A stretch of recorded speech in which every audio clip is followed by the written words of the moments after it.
আজকের প্রশ্ন, বাচ্চারা, তোমাদের কাছে কোন গুপ্ত সম্পদ আছে যা অন্য মানুষদের কাছে নেই?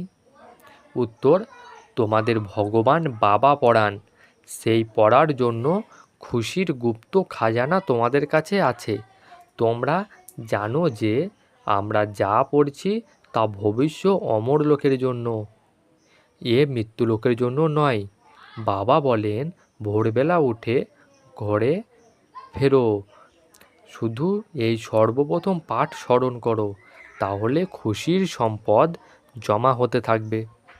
তো ধারণার জন্যে মুখ্য সার: নাম্বার 1, যোগবলের দ্বারা নিজের সব কর্মেন্দ্রিয় বশীভূত করতে হবে। এক বৃক্ষপতি বাবার স্মরণে থাকতে হবে। প্রকৃত বৈষ্ণব অর্থাৎ পবিত্র হতে হবে।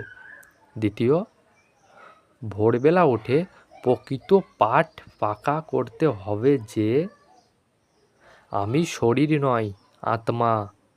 আমার আত্মিক পিতা আমাকে পড়ান। এই দুঃখের দুনিয়ার এখন পরিবর্তন হয়ে যাবে। বুদ্ধিতে যেন এই সম্পূর্ণ জ্ঞানের মন্থন হতে থাকে।